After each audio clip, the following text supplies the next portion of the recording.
பணித்துளிகள் December 6, 2025. இன்றைய தியானத்திற்கான தலைப்பு உறுதியான வாக்குறுதிகள். தியான வசனம் 2 பேதுரு 1:4.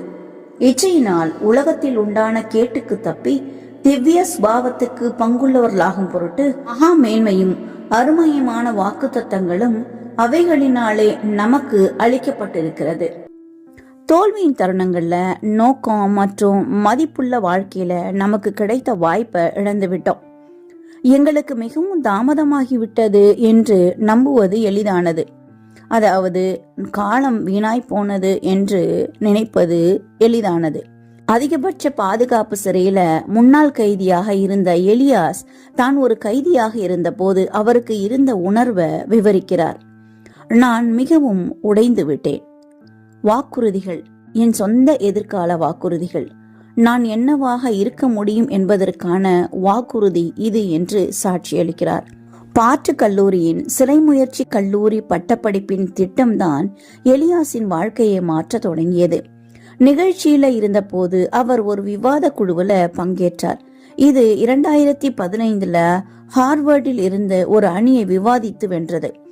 எலியாசை பொறுத்தவரை அணியின் ஒரு பகுதியாக இருப்பது இந்த வாக்குறுதிகள் முற்றிலுமாக இழக்கப்படவில்லை என்பதை நிரூபிக்கும் ஒரு வழியாகும். இயேசுவில் தேவனின் அன்பின் நற்செய்தி நமக்கும் ஒரு நல்ல செய்தி என்பதை நாம் புரிந்து கொள்ள தொடங்கும் போது இது போன்ற மாற்றம் நம் இதயத்திலும் நிகழ்கிறது. இது மிகவும் தாமதமாகவில்லை என்பதை நாம் ஆச்சரியத்துடன் உணர ஆரம்பிக்கிறோம். தேவன் எனக்கு இன்னும் எதிர்காலத்தை வைத்திருக்கிறார் என்று நம்ப தோன்றுகிறது. இது ஒரு எதிர்காலம் சம்பாதிக்கவோ அல்லது பறிமுதல் செய்யவோ முடியாது.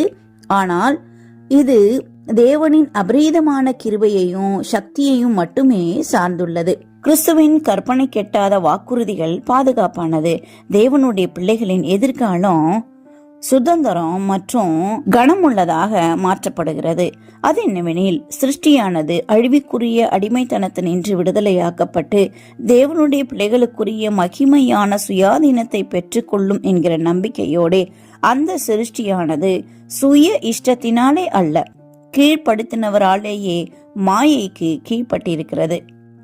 தேவனின் பார்வையில நீங்கள் கற்பனை செய்ய முடியாத அழகு நிறைந்த எதிர்காலம் இருப்பதை கருத்தில் கொள்வது உங்கள் இருதயத்தை எவ்வாறு தொடுகிறது? தேவனின் உறுதியான வாக்குறுதிகள் உறுதியாக செயல்படும் போது நாம் ஏன் அதை குறித்து கலங்க வேண்டும்? இவ்வளவு காலம் போனதே என்று வருத்தப்படுவதை விட தேவனிடம் விசுவாசம் வைத்து அவரண்டை சேருவோம், அவரை நம்புவோம். மீதமான நாட்களையும் தேவனிடத்தில் ஒப்பு கொடுப்போம். தேவன் நம்மை ஆசிர்வதிப்பார். இந்த நாள் உங்களுக்கு இனிய நாளா இருக்கட்டும். யாவருக்கும் ஓய்வு நாள் நல்வாழ்த்துக்கள்.